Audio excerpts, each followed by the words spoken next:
JC, there's a bear in our yard. I'm Anthony Carino. I've built and renovated hundreds of homes over the last decade. I'm renovating an old stone farmhouse in the Catskill Mountains into an income-generating vacation home. Holy crap! This is the Build TV, the Stone House Project. So you've seen this house come together, but there are a number of systems that are running this house that I really want to touch on because it's not super evident from everything we've covered this far. So we're breaking it into two categories: the core systems of the home and the smart home technology. The core systems include power, water, air conditioning, and heat. The smart home tech is all about internet connectivity, remote access, and security. First, let's jump into the core systems. Over here, we have got an underground propane tank. It's 1,000 gallons. It's about 15-foot long tank. It's big. This is the fill station for the tank, and then this is a manifold. Manifold simply means you have different shutoffs that go to different devices. This manifold, one to the house, one to the pool, and one to the generator. Reasoning behind that, when the generator needs to be serviced, I don't want the house to be shut down. When the pool needs to be serviced, I don't want the house to be shut down. So this allows individual control over individual appliances so that you don't have to shut anything else off when one thing needs to be serviced. This home used to be run on oil. We all know fossil fuels, dirty way to do things. The oil tank had been pulled out before I purchased the property. I had to get a 1,000-gallon propane tank here, had to get it buried, and then I had to run trenches to the house, to the pool, and to the generator in order to get the propane sourced to those appliances. All that pipe's in the hole.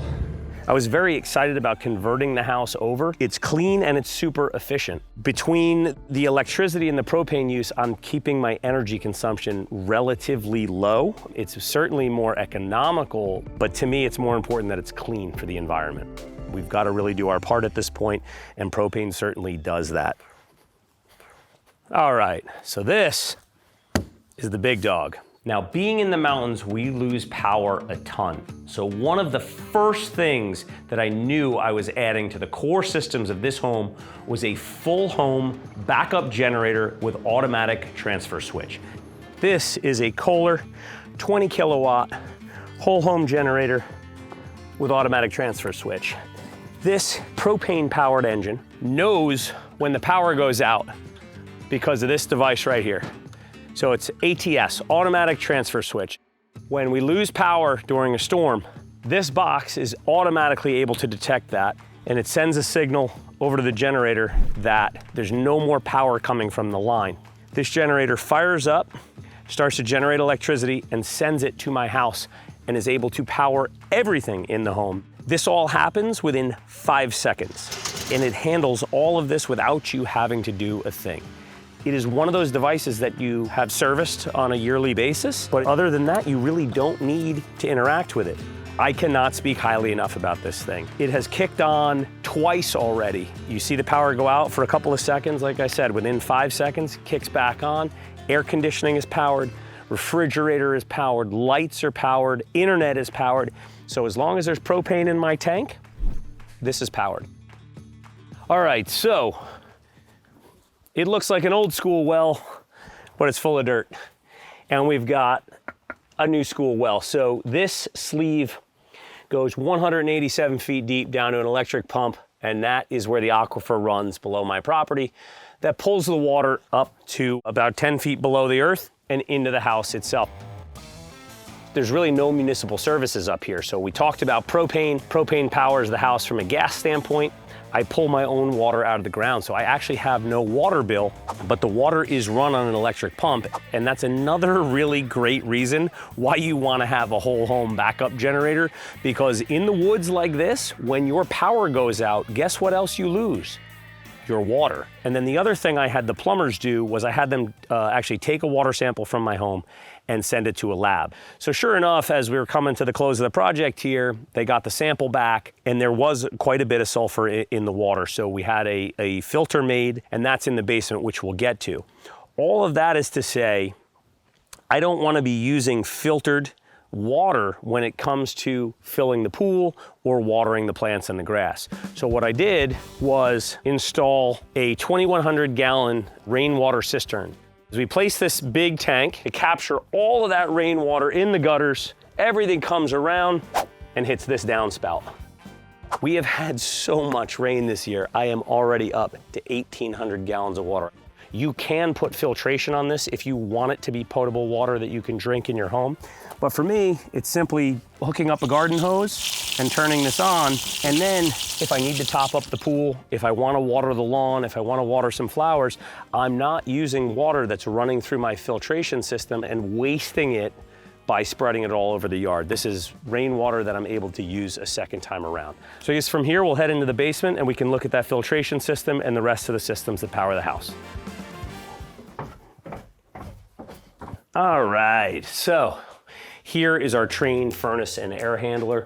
This is the part of the HVAC system that the thermostat is hooked up to. So in the summertime, when the thermostat calls for colder air, this will tell the condenser outside to start spinning.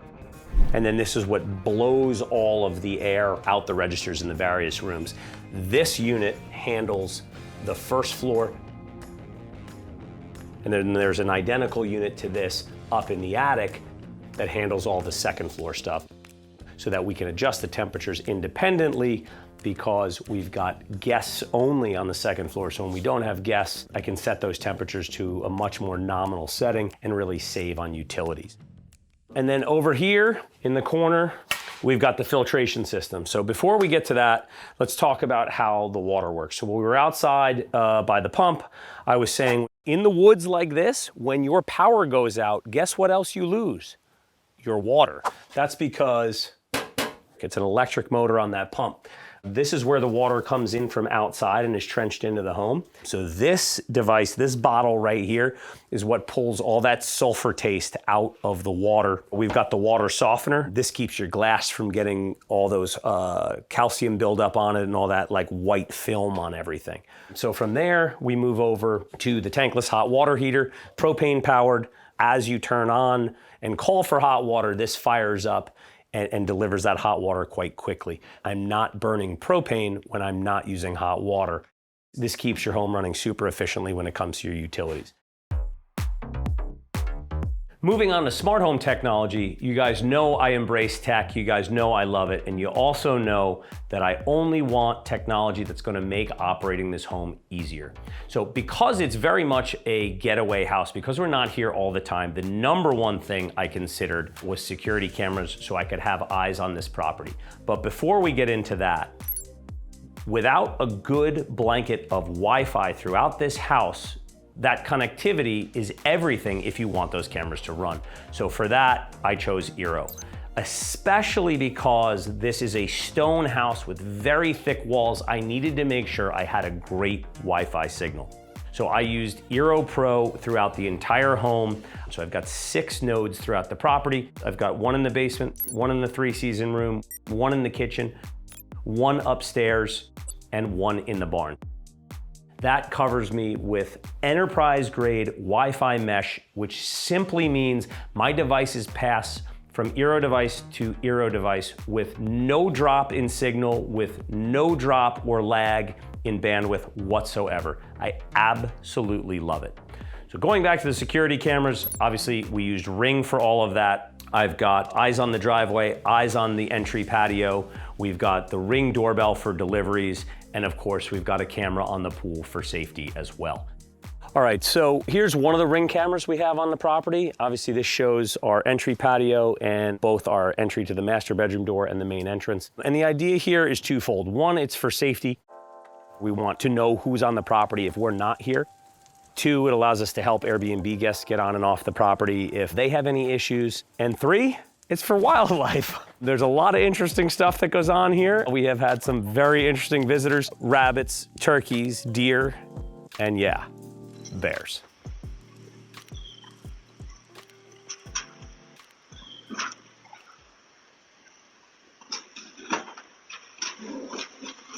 The one time we put food garbage in the construction dumpster and we get a bear. I mean, check it out. Ring, to me, does it the best. I really feel like they're the lowest cost of ownership. They charge you $100 a year, and you get 60 days of storage for your camera. So you can go back in time 2 full months. That's for unlimited cameras. So that really gives you great peace of mind and is quite a bit less expensive than all the competitors that are in the space. Ring integrates with Schlage, which is the door hardware that I like to use, and the smart lock that I like to use. So they play really nicely together. Allows me to be in the Ring app and control the Schlage lock with one tap of a button. So having all that flexibility and all those options to make sure you have eyes on your property when you're not here just gives you super, super peace of mind. So Schlage is a company that I have worked with for a long time. These guys have been making locks and door hardware for over 100 years now. They do a really good job aesthetically, but even more importantly than that, the technology that they use, the quality behind their locks is really, really solid. So you have peace of mind that when you lock your deadbolt, you've got a good secure lock on your home. Next, we're moving on to multi-room audio. So I have been a Sonos user for as long as I can remember. Their products keep getting better. So what you're looking at here are Sonos Ones, and this one that's out of the box is the new Sonos Move. I am obsessed with this device. What's nice about this is it has inductive charging. So there's a charging mat that sits right under it and stays plugged in all the time. So this can be one of your speakers in any room in your house, but then when we're headed out to the patio, you lift it right up. It does not stop playing. You take it right outside with you. It's got like an 8.5, 9-hour battery life. And when we're working construction and we got power tools going, we're cranking the volume on this thing and it really holds up. So with all the core systems tied into the home and the home tech all set up, we cannot wait to get moved into this house. This season on the Build TV, we go room by room to show you what it takes to convert this stone house into my mountain escape. Holy shit, I'm so excited. Subscribe or follow at thebuild.tv to make sure you don't miss any episodes.